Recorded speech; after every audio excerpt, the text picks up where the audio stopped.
Hi, I'm Dr. Sarah Roberts and I'm an astronomer at Swansea University. And in this short video, I'm going to be introducing you to an exciting new project that we're running called Stardust Hunters. I'm going to be talking about the who, the what, the where, and the why of the project. And then most importantly, I'm going to be talking about the how of the project. How can you get involved with the Stardust Hunters?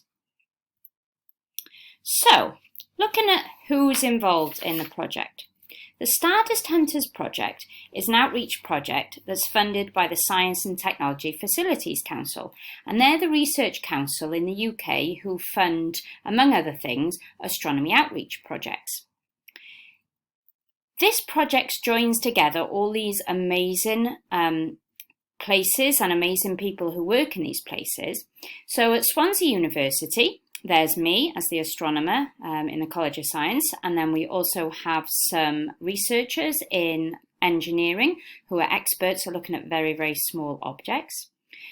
We've got Astro Cymru involved. So Astro Cymru is run by Emma Ride, and she runs workshops, science, technology, engineering and maths workshops, STEM workshops across South Wales and beyond. We've got the National Museum of Cardiff involved in the project, so Jana Horak, who's an expert of meteorites. We've got Paul Smith in the National Botanic Gardens of Wales, and they do a lot of STEM workshops for schools and a lot of outreach. And then we've also got Oriel Science, which is a science exhibition centre that's run by Professor Chris Alton of Swansea University, but the exhibition centre itself isn't at the university, it's actually in the city centre in Swansea, so definitely worth a visit next time you're in the Swansea city centre. So we started this project last year after being inspired by this man here. So this is John Larson. Now John Larson is not a scientist per se, but he's actually a jazz musician from Oslo in Norway. And he started the hunt for Stardust, or micrometeorites as we call them. So let me tell you his story. It was about 10 or 11 years ago that John Larson was sitting in his garden in Oslo, beautiful summer's morning, and he decided that he wanted to have his breakfast outside. So he wiped down the white plastic table that he was going to use. He went inside, got his breakfast, which I believe was strawberries, put them on the table. And as he sat there, he noticed a little black dot appear on the table, and it wasn't there before. And he picked it up. He said it was sort of glittering in the sun. He picked it up, and he thought, well, what is this? And where did this come from?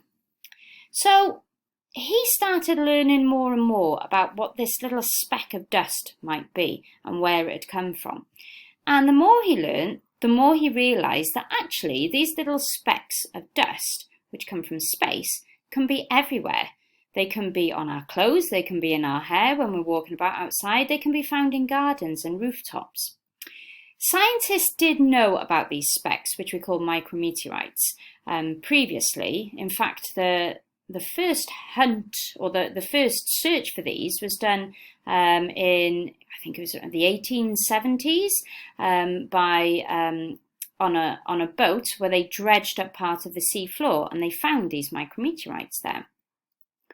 So scientists knew that you could find these, but they were looking for them on the ocean floors or in Antarctica, so places where it was easy to find them. They said that trying to find these micrometeorites, or bits of stardust as we say, in urban places like towns and cities would be too difficult, even more difficult than trying to find a needle in a haystack. But John Larson was determined to prove them wrong, and prove them wrong he did. Fast forward to now, and John Larson has found more than 3,000 of these specks. So let's have a look at what they are and where they come from. So here's an image of some shooting stars. So it's a beautiful image taken of the night sky, and what we can see here, apart from the stars in the image, are streaks of light. And these streaks of light are what we call shooting stars. And if you're lucky enough to go outside on a clear night, you may be able to see a shooting star. Now here's an experiment for you. I'd like you all, as you're watching this, to put your hands together and to rub them. Okay? Press them harder together and rub them faster and faster. Okay, what do you notice? You should notice that your hands heat up. What's actually happening is because of friction, your two hands rubbing together heat up due to friction. Similar things happen when things pass through our atmosphere. Whatever passes through the atmosphere rubs against the gases in the atmosphere, to put it simply, and heats up, and so it starts to glow. Now, sometimes there are large chunks of rock or metal that come from space, and they come through our atmosphere. We might see them as a fireball, and if they land on the floor and we see big chunks of them, we call them meteorites. Sometimes things just burn up completely in the atmosphere and we see this as a shooting star, but sometimes little bits of dust come through our atmosphere. This burns up and we see it as a shooting star, but the little bits then land on the floor and they're tiny. I'll show you an image in a minute. And we call these, because of their size, micrometeorites. So here's what a micrometeorite looks like. You can see it on the tip of somebody's finger here, and you can see it's very, very small, so you can understand why it's so difficult to actually find. We need to have special microscopes to actually look at these in detail and to help analyse to see whether they've come from space or not. Now, I was lucky enough a few years ago to have a work experience student with me, and we went outside in the grounds of Swansea University and we went hunting for potential micrometeorites. And here's one that we found on the grounds. So you can see it on the magnet here. So I had a magnet inside a food bag and we just gently moved it across the floor and we picked up bits of metal and some of those potentially micrometeorites. When I took it inside into the lab and I used just a normal microscope, and actually I've done this experiment with a microscope that I bought from Amazon for £10, so you can do this at home. This is the image that we got. So we've got bits of stone or rock or debris around the outside, but the potential micrometeorite shows up as a spherical object under the microscope. And this isn't the best image that's taken because I literally had my phone over the microscope finder view there. If you have even better microscopes, so electron microscopes, these are the sorts of images that you can get. I'm sure you can agree these are very impressive. So this is what a micrometeorite, so a bit of space dust or rock or metal from space, looks like under an electron microscope. So what we would like to do with the Stardust Hunters project is get you as your pupils in school, if you're a teacher or if you're a student in primary school, then you can do this yourselves. What we'd like you to do is go hunting in your back gardens or your schoolyards for these objects. And then what we'd like to do is to have a look at these objects through a microscope and pick out the ones which are spherical and send them to us, and we will put them through special microscopes that we have at the university to see if they look anything like these, and also to analyse what they're made up of and see whether they're actually man-made objects, which is a possibility, or whether they've come from space. So where is it that we generally look for these objects?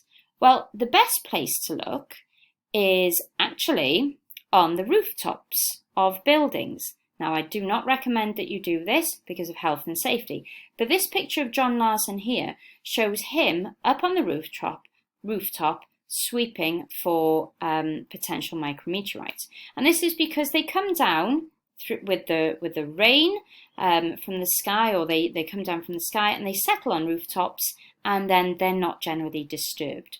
But you can find them on the floor. There's no reason why you couldn't find them there. They're just slightly harder to find because they can get mixed up with man-made objects. So why are these micrometeorites so interesting to scientists? Well, the reason is because they're thought to have come from some of the oldest matter that there is. So remnants of minerals that came from even before the planets formed. So on the left-hand image here, we've got a picture of the solar nebula.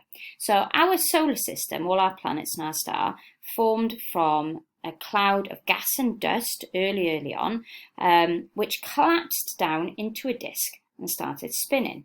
And you have the sun at the centre, and then gradually over time, the bits of dust sort of gather together to form the planets, and the gas forms the outer planets.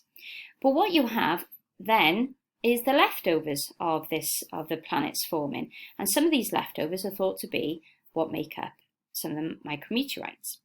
Another reason why these micrometeorites are very interesting is because they come through different layers of our atmosphere, and as they come through the different layers of our atmosphere, the science inside them, the amount of oxygen inside them changes, and this changes depending on what the makeup or the composition of our atmosphere was at the time that they came through there. So we've got an image here of the Earth, and there's actually different layers of atmosphere above our Earth. It's not just the sky that we see. We've got the exosphere, where satellites are, the thermosphere, where you see the northern lights or the aurora borealis, if you're that lucky. The mesosphere, so that's where you see your shooting stars appear. You've got your stratosphere and you've got your troposphere. Okay, but what we're interested in, or what scientists are interested in, is how much oxygen the micrometeorites sort of gain as they come through the atmosphere, because that gives us a measurement of what the Earth's atmosphere was like at the time that the micrometeorite fell through there. And if it fell through there millions or hundreds of millions of years ago, it tells us what the atmosphere was like at that time and gives us an indication about climate change. So how can you get involved in this project? Well, with the Stardust Hunters project, what we're wanting you to do, as I've said, is to go out and try and find your own micrometeorites. And if you're part of the Stardust Hunters project here in South Wales, then what we will do is send out a toolkit with everything that you need to be able to do this. So the toolkit will consist of a magnet, it will have food bags in there, it will have sieves in there, and it will have a microscope in there. So the idea is that you go outside with your magnet and a food bag, you sweep it along the floor, you pick up any bits of metal, because these objects, similar to meteorites, micrometeorites are made up of rock and metal, or a mixture of the two. So if you're using a magnet, you can separate out the bits of metal from just the plain debris. What you can do then is sieve it through, because these are really tiny objects, so we're only interested in very small objects, and then you have a look at it through the microscope and see which objects are spherical. Any that you find, you can then take an image of and send it to us at Swansea University, where we can do a quick view of it and see whether we think it's a potential micrometeorite. And then if we think that it's worth analysing, you can send it to us at the university, where we will put it through our special microscopes, and we will do an analysis of the chemistry of the object and take more detailed images of it to see whether it's come from space. So if you're interested in getting involved in the Stardust Hunters project, then please get in touch with me, s.g.roberts@swansea.ac.uk. Thanks.